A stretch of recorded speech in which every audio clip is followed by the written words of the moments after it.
Eu gostaria que nesse mesmo espírito de louvor, de exaltação e com toda a liberdade, nós tomássemos assento e recebêssemos a palavra com toda a liberdade. Amém? Aleluia! Aleluia! Diga: todas as bênçãos são nossas por causa da cruz de Jesus Cristo. A Bíblia deixa claro para nós que Cristo é não apenas o meio pelo qual as bênçãos chegam até nós, mas é mesmo a origem de todas as bênçãos. Ele não é apenas o meio pelo qual elas chegam a nós, Ele é a fonte da qual elas brotam. Cristo é a origem de todas as legítimas bênçãos. Nessa frase, ou nessa fala de Paulo, lemos aqui Efésios 1, versos 3 a 8, há verdades poderosas que eu preciso destacar, eu e o Espírito Santo. Primeiro, que as bênçãos que vêm a nós, por causa de Jesus Cristo, não são algumas bênçãos. Diga comigo: não são algumas, são todas. Absolutamente todas. As bênçãos todas vêm para nós por meio de arrependimento e fé. E todas elas, vêm a nós por causa da cruz de Cristo. Em 2014 eu tive um sonho. Eu sonhei com palavras, uma coisa rara. Normalmente a gente sonha imagens, mas naquele sonho eu sonhei palavras. Eu sonhei com uma voz que dizia: Jesus não veio para os sãos, mas para os doentes. Os ímpios, dizia aquela voz, não serão condenados por seus pecados, mas por sua justiça, pois quanto aos pecados, Cristo pagou por eles na cruz. Eu sonhei com um princípio teológico, evidentemente. É a justiça própria, foi o que aquela voz me dizia.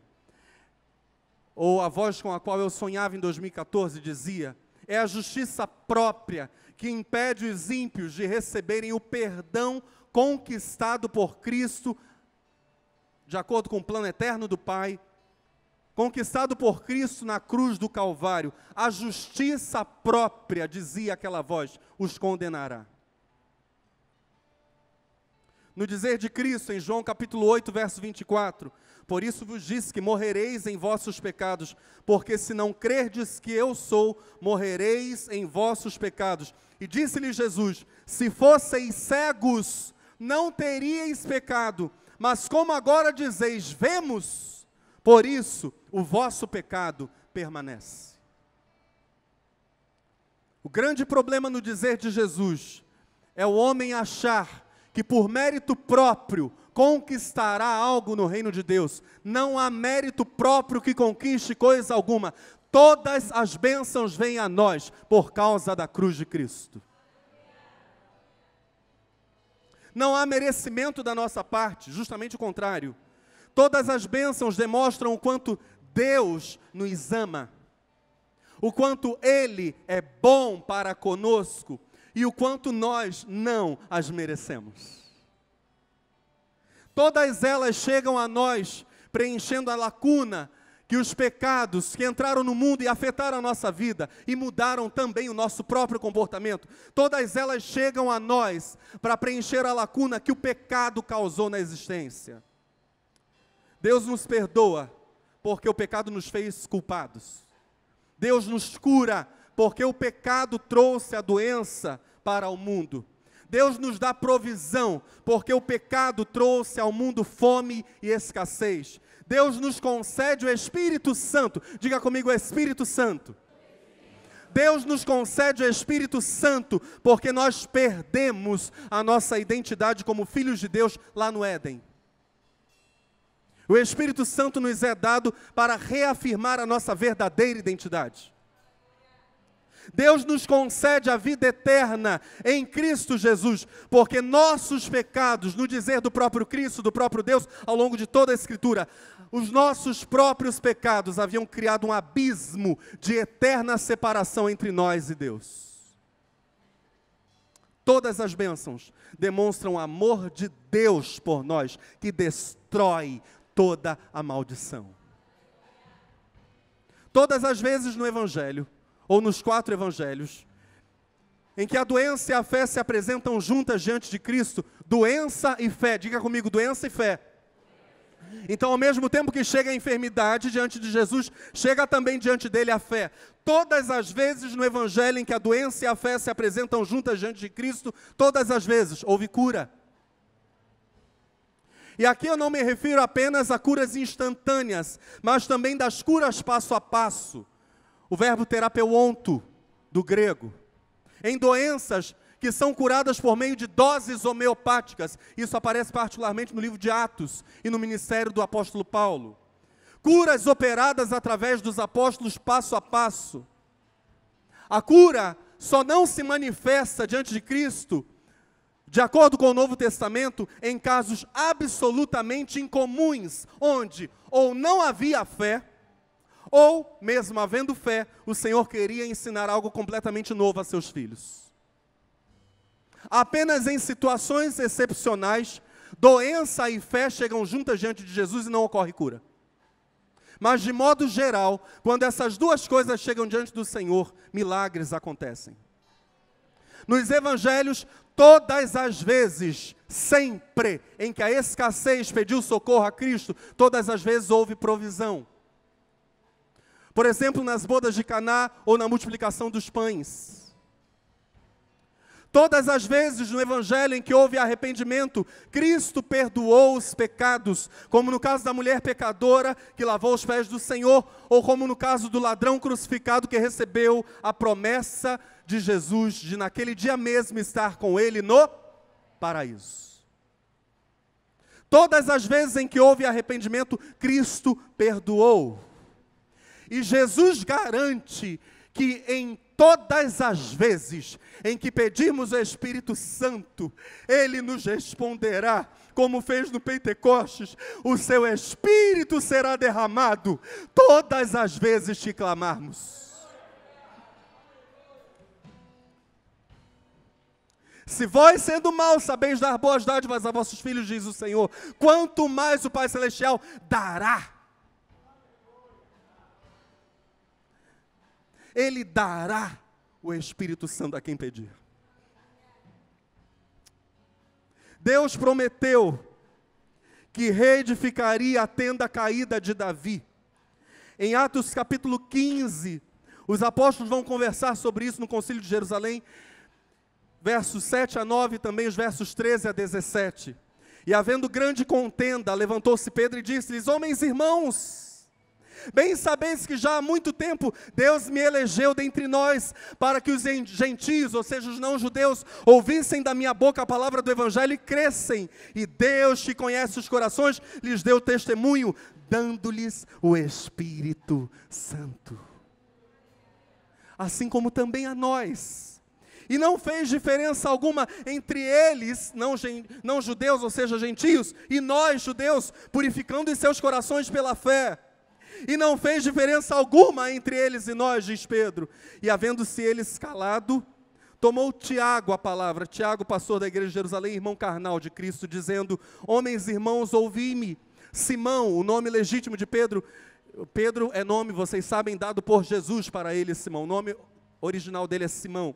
Simão relatou, diz Tiago, como primeiramente Deus visitou os gentios para tomar deles um povo para o seu nome. E com isso concordam as palavras dos profetas, como está escrito, depois disto voltarei e reedificarei o tabernáculo de Davi, que está caído. Levantá-lo-ei das suas ruínas e tornarei a edificá-lo, para que o restante dos homens busque ao Senhor, e todos os gentios sobre os quais o meu nome é invocado, diz o Senhor, que faz todas estas coisas. Há algo aqui mais poderoso do que tudo que foi visto no Antigo Testamento. Em geral, nós olhamos para essas palavras de Tiago, no dia de Pentecostes, de Pedro no dia de Pentecostes, as palavras de Pedro no dia de Pentecostes, as palavras de Tiago, aqui em Atos 15, e vemos uma referência simplesmente, e apenas a linhagem de Davi, ao Messias que descenderia de Davi segundo a carne. Há outros que falam da restauração da adoração que Davi instituiu lá na época do tabernáculo, e isso seria restaurado nos últimos dias. Essas coisas são verdade, mas não são toda a verdade. Em geral, quando se olha para a restauração do tabernáculo de Davi, que estava caído, em geral se despreza que em Atos 15, o tabernáculo, a tenda ou casa de Davi, dependendo da tradução, é algo que está intimamente relacionado, diz o texto explicitamente, à descida do Espírito Santo sobre os não-judeus. Aleluia. Em primeiríssimo lugar, esta era que se inaugurou no dia de Pentecostes, a era na qual estamos, é um tempo de renovação e ampliação da intimidade com Deus. Deus está derramando o seu Espírito Santo sobre todos os povos da terra, para levantar um povo para si dentro desses povos, tão íntimo como Davi, que compunha salmos, que louvava a Deus com música e danças. Fica para nós, por causa de Atos 15, absolutamente compreensível o que Paulo vai dizer aos cristãos gentios de Éfeso, sobre como poderem ser pessoas cheias do Espírito Santo. A resposta de Paulo é bem simples: façam como Davi.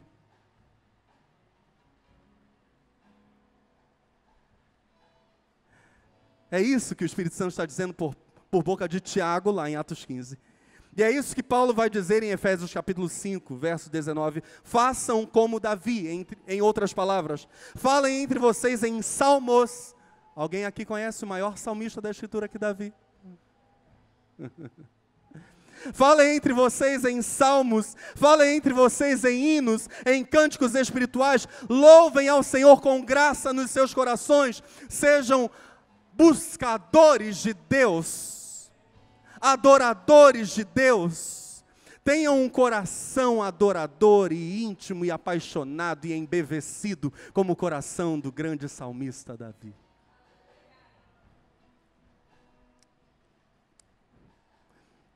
Falando entre vós em salmos, diz Efésios 5,19, e hinos e cânticos espirituais, cantando e salmodiando ao Senhor no vosso coração. Colossenses 3, verso 16 diz, a palavra de Cristo habite em vós abundantemente em toda a sabedoria, ensinando-vos e admoestando-vos uns aos outros com salmos, hinos, cânticos espirituais, cantando ao Senhor com graça em vosso coração. Olha para o seu irmão com muito carinho, com muito amor, para a sua irmã, e diga para ele ou para ela, cante ao Senhor com graça no coração. Aleluia. As bênçãos de Deus vêm até nós por causa de Jesus Cristo e atingem em cheio corações agradecidos. As bênçãos sobre Israel, e aqui nós estamos voltando a um tema que foi abordado em 2014, nesse mesmo púlpito, nesse mesmo altar. As bênçãos sobre Israel, o Israel terreno, o Israel descendente de Abraão, como minha esposa falou agora há pouco aqui, se aplicam à igreja, porque em Cristo nós somos descendentes de Abraão, herdeiros da promessa feita por Deus ao nosso pai na fé, Abraão. E essa promessa, em síntese, todas as bênçãos se reduzem a uma grande bênção. Sinteticamente, são a concessão do Espírito Santo. Tudo vem nisso. Paulo escreve aos Gálatas no capítulo 3, Cristo, diga Cristo, nos resgatou da maldição.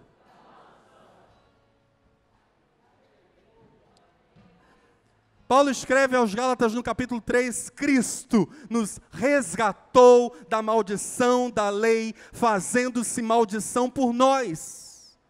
Porque está escrito, maldito todo aquele que for pendurado no madeiro. para que a bênção de Abraão chegasse aos gentios, aos não-judeus, por Jesus Cristo, e para que pela fé nós recebamos a promessa do Espírito Santo. Irmãos, como homem falo, diz Paulo, se a aliança de um homem for confirmada, ninguém a anula nem a acrescenta. Ora, as promessas foram feitas a Abraão e à sua descendência. Não diz e às descendências, como falando de muitas, mas como de uma só, e à tua descendência, que é Cristo. Paulo está dizendo para nós, pelo Espírito Santo, que se as promessas e a bênção de Israel são de Cristo, o descendente de Abraão, todos os que estão unidos a Cristo, esta é a percepção do apóstolo, todos os que estão unidos a Cristo são herdeiros de todas essas promessas e bênçãos. Ou seja, Cristo é o representante legítimo de todos aqueles que creem como creu nosso pai Abraão.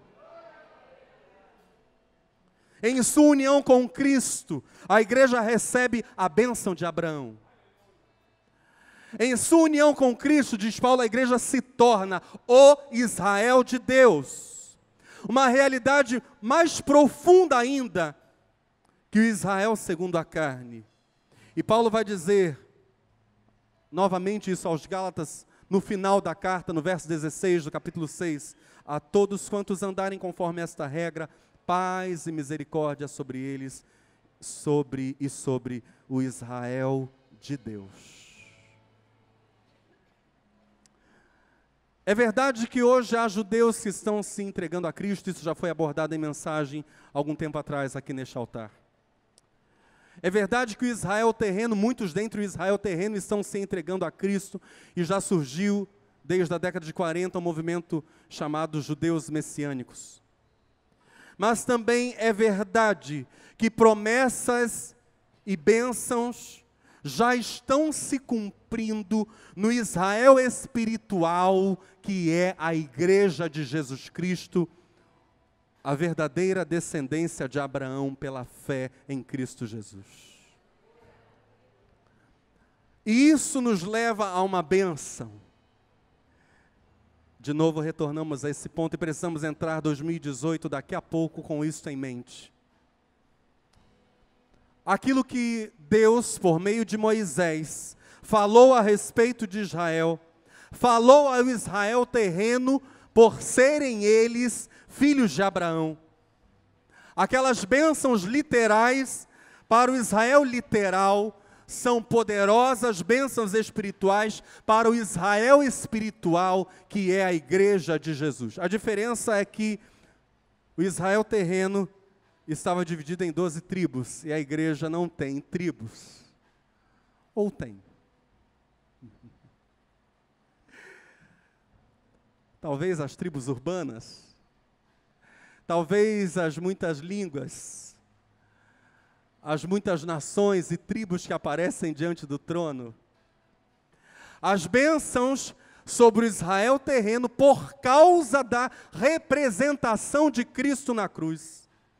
São para toda a igreja que necessariamente, vejam só, aparece no Apocalipse como 12 tribos.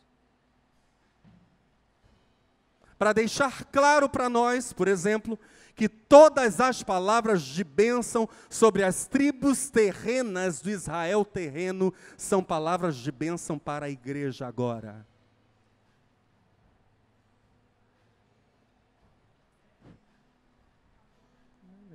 Isso nos remete com muita ousadia e muita confiança. Aliás, cantamos isso aqui hoje. Em inteira certeza de...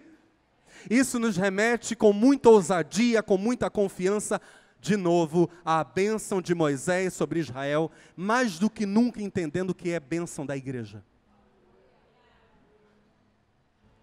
É nossa. É do Israel de Deus, por causa de Cristo. Deuteronômio 33, verso 6, relata para nós a bênção de Moisés. E no verso 6, a primeira tribo citada é a tribo de Ruben, o primogênito de Jacó. Quando Moisés diz: viva Rúben e não morra, e que os seus homens não sejam poucos. A primeira bênção para a igreja aparece agora. A igreja, no dizer de Moisés, inspirada pelo Espírito Santo, claro que Moisés tinha em vista o Israel terreno, mas Paulo tem em vista agora o Israel espiritual e pega todas essas bênçãos, passa pela cruz de Cristo e diz: isso tudo é de Cristo, é do descendente de Cristo, é da igreja de Jesus. A igreja é a comunidade da vida, e a canção que entoamos aqui, o Ministério Louvor Marcos não sabia qual seria a mensagem de hoje. Vou deixar na cruz tudo o que? Rúben. A Bíblia diz que Rúben subiu o leito de seu pai e desonrou seu pai Jacó, possuindo uma das mulheres do seu próprio pai. Por isso foi amaldiçoado, mas na bênção de Moisés, vejam o que é dito acerca dele: viva Rúben. Rúben não morra. Que a descendência de Rúben seja abundante, que os seus homens não sejam poucos, que Rúben não tenha passado. Que fique na cruz a sua história de dor. Estamos agora aplicando o Evangelho, essa verdade poderosa. Que fique na cruz o seu passado de pecado. E que Rúben se multiplique como a areia do mar. Abundância, Rúben. Temos aqui alguém que é da tribo de Rúben. Temos aqui alguém cuja história diríamos: meu Deus, eu não posso mostrar, eu tenho até vergonha de contar meu passado. Não tem problema, porque o seu passado não existe mais por causa da cruz. Viva Rúben, não morra, que os seus homens não sejam poucos. Se a morte bateu a tua vida, hoje sopra aqui, fluindo da cruz de Cristo, o Espírito da vida. Viva, viva em nome de Jesus, pelo poder do Evangelho. O verso 7, e isso é o que disse de Judá, a segunda tribo, e nela está incluso Simeão. Ouve, ó Senhor, a voz de Judá, e introduze-o no seu povo. As suas mãos lhe bastem, ou seja, tenham força e vençam na guerra. E tu lhe sejas em ajuda contra os seus inimigos. Judá, todos sabemos, foi a tribo dos reis.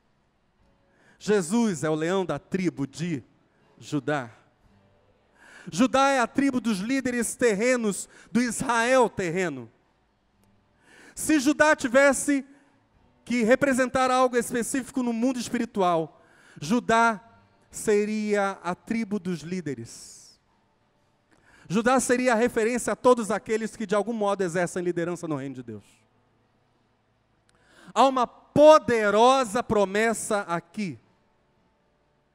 Todos aqueles que forem fiéis ao seu chamado, e todo aquele que cumpre o seu chamado, preste atenção, todo cristão que cumpre aquilo para que Deus lhe chamou, de algum modo exerce liderança. Todos estamos numa teia complexa de relações, e de algum modo exercemos algum tipo de liderança uns sobre os outros. Aliás, um dos textos que foi lido aqui no início da mensagem, encorajando, admoestando-vos uns, não dá para fugirmos disso. A admoestação é uma leve repreensão.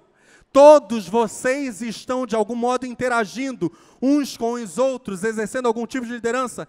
Todos aqueles que forem fiéis ao seu chamado, se honrarem a Deus, Deus estabelecerá sua autoridade. Não será a inveja do coração, a vaidade, não será a rebeldia. E aqui eu preciso abrir um parênteses e dizer o seguinte: muitas das falsas igrejas e falsos ministérios, criados por pessoas que apenas não conseguiram honrar verdadeiros homens e mulheres de Deus, terão seus dias contados. Em muitos casos, essa febre vai passar. Deus não vai estabelecer muita coisa que está sendo vista por aí. Aos fiéis e humildes, que esperam o tempo e o modo de Deus, o Senhor entregará em suas mãos o inimigo e os tesouros que o inimigo roubou. Temos aqui alguém que exerce algum tipo de liderança, seja em casa, seja no trabalho, seja na escola, seja na igreja, seja no andar pela vida. Temos aqui alguém? Judá? Ouve, ó Senhor, a voz de Judá, e introduze-o no seu povo, que as suas mãos lhe bastem, que tenham força, e tu lhe sejas ajuda contra os seus inimigos. Levi é a terceira tribo, na verdade quarta, porque Simeão estava em Judá. E de Levi disse: teu Tumim e teu Urim são para o teu amado, que tu provaste em Massá, com quem contendeste junto às águas de Meribá. Aquele que disse a seu pai e a sua mãe: nunca os vi. E não conheceu a seus irmãos, e não estimou a seus filhos, pois guardaram a tua palavra e observaram a tua aliança. Ensinaram os teus juízos a Jacó e a tua lei a Israel. Puseram incenso no teu nariz e o holocausto sobre o teu altar. Abençoa o seu poder, ó Senhor, e aceita a obra das suas mãos. Fere os lombos dos que se levantam contra ele e o odeiam, para que nunca mais se levantem. Levi, a tribo sacerdotal, na verdade, os sacerdotes do povo sacerdotal. A essa tribo Moisés abençoa com pelo menos 3 coisas. Diga comigo: revelação. Revelação está aqui quando Moisés fala de Urim e Tumim. As pedras que eram usadas e que ficavam dentro do peitoral do sumo sacerdote, pedras que eram usadas para se consultar a vontade de Deus em determinados impasses da nação de Israel. Os sacerdotes do povo sacerdotal seriam abençoados com revelação. Seriam abençoados com o ensino. A Bíblia diz, a bênção de Moisés diz, eles teriam a lei do Senhor. E com eles também estaria o altar de sacrifícios. Diga comigo: a renúncia. E a renúncia, se necessário fosse, da sua própria casa. Meus irmãos, uma das bênçãos dada ao povo de Deus é a capacidade de poderem renunciar tudo em troca de coisas muito maiores. E quando a gente olha para os sacerdotes do povo sacerdotal, eu fiz questão de frisar aqui, sacerdotes de um povo sacerdotal. Os levitas, no Novo Testamento, não vão representar apenas aqueles que pastoreiam, mas vão representar mesmo a nação sacerdotal que é a igreja. Pois que no Antigo Testamento os levitas eram representantes de toda a nação de Israel junto a Deus. Então o que nós temos aqui é a bênção de podermos abrir mão de muita coisa, na certeza de que ganharemos muito mais. Também está aqui a bênção de sabermos que não andamos no escuro, somos um povo da revelação. Ontem, na sala 1, conversávamos sobre o fato de Deus falar, dentre outras coisas. E na verdade Deus está falando de diversas maneiras ao povo dele, mas o que ele está buscando é alguém que possa ouvir.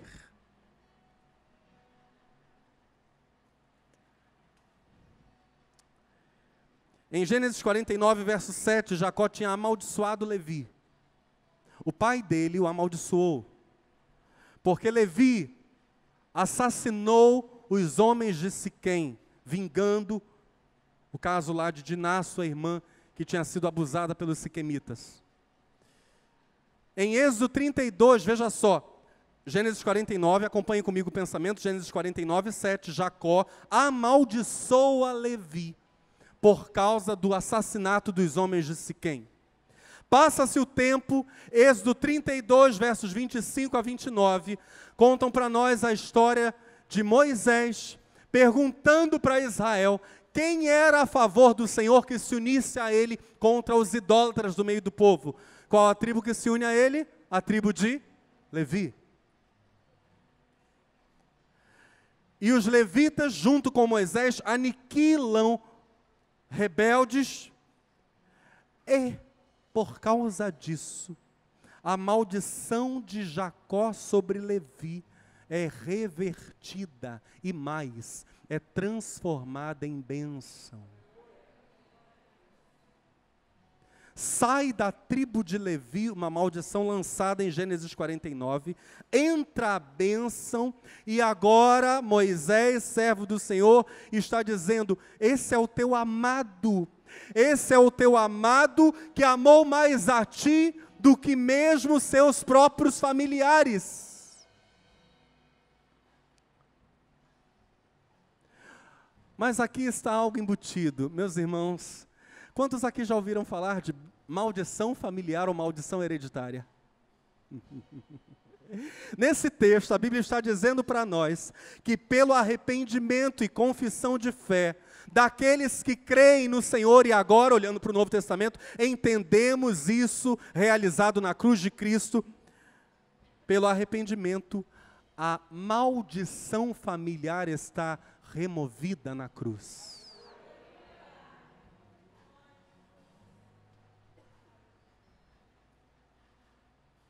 Está removida. Aleluia. Todas as bênçãos vêm até nós através de Jesus Cristo. Agora, precisamos lembrar que através de Jesus Cristo, e o sentido não é o mesmo, vêm até nós todas as bênçãos. Diga para o seu irmão: todas vêm através de Cristo. Mas através de Cristo, vêm todas.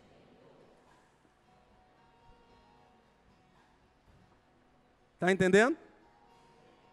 O veículo é Cristo. Vem através de Cristo. E quais bênçãos vêm? Aleluia. Aleluia. De Benjamim disse: o amado do Senhor habitará seguro com ele.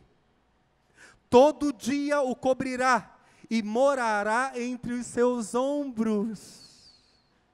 O amado do Senhor morará entre os ombros do Senhor, diz a bênção de Moisés.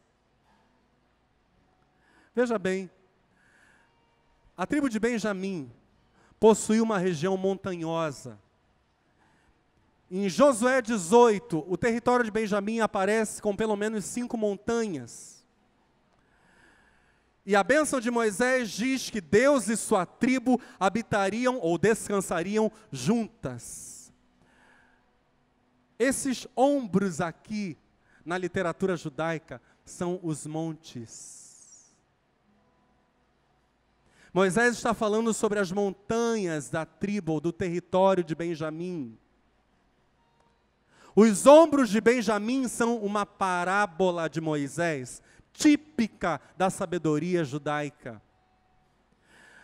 As montanhas de Benjamim eram uma parábola para aquela tribo. Eles que viviam naquele território montanhoso, olhariam para aquelas montanhas e diriam: nós habitamos no meio dos ombros de Deus.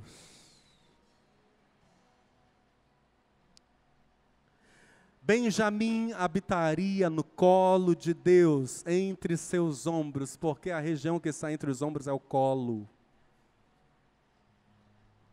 Ser do povo de Deus é o que a bênção de Moisés está garantindo para nós, o Espírito Santo por meio de Moisés está garantindo para nós. Ser do povo de Deus é viver no descanso de Deus. É viver a confiança que tranquiliza, é mesmo poder dizer sempre, como a sunamita: vai tudo bem.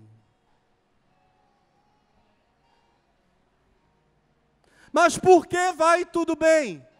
Baseado em que vai tudo bem? O motivo da tranquilidade que aparece aqui no texto é o mesmo motivo do início dos Salmos. Se Moisés diz que Benjamim morará entre os ombros de Deus, ele olha para as montanhas e diz: os ombros de Deus. Essa é a parábola de Deus para você, Benjamim. É verdade também que os salmos se iniciam no capítulo 3 dizendo: eu chamei o Senhor, e Ele ouviu-me da sua santa habitação. Então deitei-me, dormi em paz, e acordei em segurança, porque o Senhor estava a vigiar sobre mim. E agora, ainda que 10.000 adversários se levantem de todos os lados e me cerquem, não terei medo. Não terei medo. Botânicos exploravam regiões montanhosas à procura de novas espécies, quando através de binóculos avistaram uma flor desconhecida, encravada numa fresta, numa encosta muito inclinada e muito estreita, aquela fresta. E somente seria possível pegar aquela flor para análise se uma pessoa pequena, uma pessoa leve, concordasse em ser baixada por meio de uma corda. Eles pediram a um garoto que estava na expedição que abraçasse a tarefa. Eu preciso dizer que eu jamais cumprirei essa tarefa, porque eu tenho pânico de altura. Mas pediram ao garoto que cumprisse a tarefa. O menino olhou para o fundo do abismo, deu meia volta, saiu em direção ao acampamento e disse que iria voltar num instante. Passado algum tempo, o garoto da expedição voltou do acampamento, trazendo pelas mãos o seu pai. E disse: eu desço para pegar a flor, mas se o meu pai segurar a corda. Há alguém segurando a corda da vida do povo de Deus. Aqueles que desfrutam da presença do Senhor e aqueles cuja companhia o Senhor desfruta. É lá e cá, viu? Aqueles que desfrutam da presença do Senhor e aqueles cuja companhia o Senhor desfruta, não precisam e nem conseguem viver em temor. Não conseguem, porque eles vivem entre os ombros de Deus, moram no seu colo. Eu tenho dito que um segredo mesmo, e isso foi falado no penúltimo casamento, o segredo do bom casamento é mesmo o Senhor, tem falado isso repetidamente. Quando os jovens se abrem, ou jovens ou adultos, porque adultos também podem se casar, quando pessoas se abrem completamente ao Senhor sem reservas, dispostas, essas pessoas sempre a crescer, apaixonadas por sua presença, viciadas na sua glória, essas pessoas não têm mais o que temer, elas já estão no segredo para o bom casamento. Se elas andavam cheias de temores, em Cristo elas são chamadas a viverem em esperança, numa busca diária por sua presença, que elimina o temor. A única coisa que essas pessoas devem temer, como diz o Salmo 27, é justamente se separarem da fonte de todas as bênçãos, que é o Senhor. A única coisa que eu e você devemos temer, única coisa, é nos separarmos da fonte das bênçãos. A próxima tribo é a tribo de José, e de José disse: bendita do Senhor seja a sua terra, com o mais excelente dos céus, com o orvalho e com o abismo que jaz abaixo, e com os mais excelentes frutos do sol, e com as mais excelentes produções das luas, e com o mais excelente dos montes antigos, e com o mais excelente dos outeiros eternos, e com o mais excelente da terra e da sua plenitude, e com a benevolência daquele que habitava na sarça. Venha sobre a casa de José, sobre o alto da cabeça daquele que foi separado de seus irmãos. Ele tem a glória do primogênito do seu touro. Detalhe é que José não era o primogênito era Rúben de Jacó. Ele tem a glória do primogênito do seu touro, e os seus chifres são chifres de boi selvagem, ou búfalo. Com eles rechaçará todos os povos, até as extremidades da terra. Estes, pois, são os 10 milhares de Efraim, e estes são os milhares de Manassés. O texto diz para nós que são de José a mais abundante provisão material. Uma bênção como bênção de primogênito entre seus irmãos. E dele é também uma multiplicação contraditória. O filho menor, Efraim, não Manassés, que era o maior de José. O filho menor, Efraim, constituiria um povo maior que o povo dos descendentes do irmão mais velho dele, Manassés. Não apenas a bênção de José dava para José um status especial, um status de primogênito, como se ele fosse o filho mais velho de Jacó, mas esse status também se estendia sobre todo ou tudo o que procedesse dele, ou aquilo sobre que ele viesse a colocar as mãos, sobre aquilo que pertencesse a José. E a Efraim depois dele estaria a bênção da primogenitura. Para a igreja está a bênção de primogênito. Se é verdade, e aqui eu preciso ser bem realista olhando para o Evangelho, se é verdade que há bênçãos naturais, há graças naturais para todos os seres humanos, como disse Jesus, para maus e bons, o sol nasce para justos e para injustos, também é verdade que há bênçãos específicas para aqueles que andam com o Senhor. A pergunta que a gente precisa fazer é como essas bênçãos específicas chegaram até José, como ele recebeu o status de filho mais velho, de filho primogênito, e como essa bênção ou essas bênçãos também chegam até nós, e eu quero parar nesse ponto. Se nós analisarmos com cuidado, com muito cuidado, os fundamentos do direito de primogenitura, nós vamos ter o seguinte: cabia ao filho mais velho assumir as responsabilidades da casa na morte ou na ausência do pai. E em presença do pai, o filho primogênito era o seu auxiliar direto no cuidado e na administração da casa. A primogenitura seria, entre outras coisas, e vocês sabem que quando o pai morresse, se ele tivesse 2 filhos, a bênção era dividida, o patrimônio era dividido em 3, 2 porções ficavam com o primogênito, uma porção ficava com o outro filho. E assim ia, ele sempre receberia 2 porções, o dobro da herança que os demais filhos recebessem. Era direito do primogênito.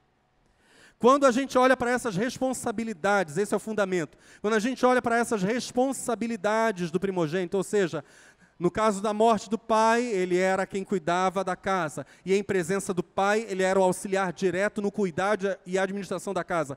A bênção da primogenitura era a justa recompensa, diga comigo, a justa recompensa daquele que mais serviu.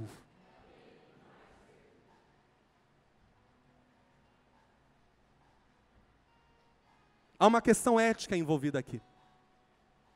O filho primogênito, na morte do pai, receberia a porção dobrada, porque ele era quem mais serviu sua casa. Só que a gente olha para a história de José e vê, meu Deus, o primogênito era Rúben. Quando foi que José mais serviu sua casa? Quando foi que José agiu como primogênito dentre seus irmãos? E a resposta está no livro de Gênesis. Quando, após ser vendido no Egito aos negociantes de escravos, quando há a grande fome no Egito, que durou 7 anos, a fome que fez seus irmãos descerem ao Egito em busca de comida, e José, como governante, administrador dos celeiros egípcios, pagou a seus irmãos o mal, porque ele foi vendido como escravo, porque os seus irmãos armaram contra ele por inveja, por ciúme. Quando José, pagou o mal com o bem e os serviu, ali ele se tornou o primogênito entre seus irmãos.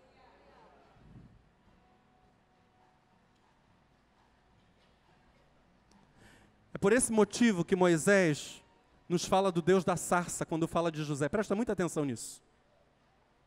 Porque o Deus da sarça é citado só aqui quando fala de José. O Deus da sarça, que é o Deus que abençoa José, é o Deus que sai em socorro dos oprimidos.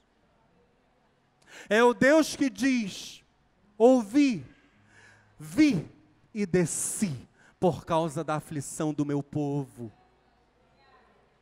O Deus da sarça é o Deus de José, daquele que mais serve aos seus. Presta atenção. Temos aqui alguém que é da tribo de José. Olha isso, meus irmãos.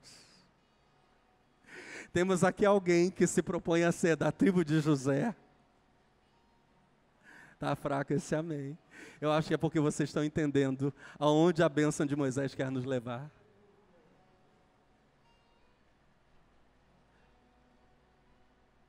Jesus disse: o maior entre vós será o menor e servo de todos. Bênção de José.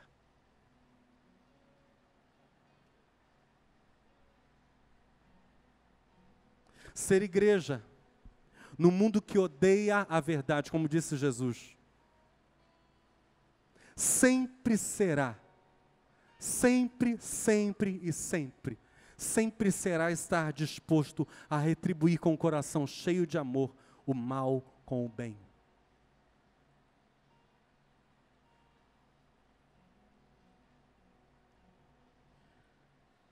Eu preciso ler. Haveria muitas coisas mais para vermos, mas eu vou parar aqui. Eu preciso ler a bênção de José, na verdade, a bênção do ato de José que abriu as portas para a grande bênção de primogênito, para aquele que não era o primogênito. Diz a Bíblia: então José não se podia conter diante de todos os que estavam com ele, Gênesis 45, e clamou: fazei a todos sair da minha presença. E ninguém ficou com ele quando se deu a conhecer a seus irmãos. E levantou a voz em choro, de maneira que os egípcios o ouviram, bem como a casa de Faraó. Disse então José a seus irmãos: eu sou José. Vive ainda meu pai? E seus irmãos não lhe puderam responder, pois estavam pasmados diante dele. José disse mais a seus irmãos: chegai-vos a mim, peço-vos. E eles se chegaram. Então ele prosseguiu: eu sou José, vosso irmão, a quem vendestes para o Egito. Agora, pois, veja só, meus irmãos, não vos entristeçais, nem vos aborreçais por me haverdes vendido para cá, porque para preservar a vida é que Deus me enviou adiante de vós. Porque já houve 2 anos de fome na terra, e ainda restam 5 anos em que não haverá lavoura nem cega. Deus enviou-me adiante de vós, para conservar-vos descendência na terra, e para guardar-vos em vida, por um grande livramento. Assim não fostes vós que me enviastes para cá, senão Deus, que me tem posto por pai de Faraó, e por senhor de toda a sua casa, e como governador sobre toda a terra do Egito. Apressai-vos, subi a meu pai, e dizei-lhe: assim disse teu filho José, Deus me tem posto por senhor de toda a terra do Egito. Desce a mim e não te demores. Habitarás na terra de Gósen, e estarás perto de mim, tu e os teus filhos, e os filhos de teus filhos, e os teus rebanhos, o teu gado, e tudo quanto tens. Ali te sustentarei, porque ainda haverá 5 anos de fome, para que não sejas reduzido à pobreza, tu e tua casa e tudo o que tens. Amém. A bênção da fartura, da primogenitura, para aquele que dá o bem em troca do mal que recebeu.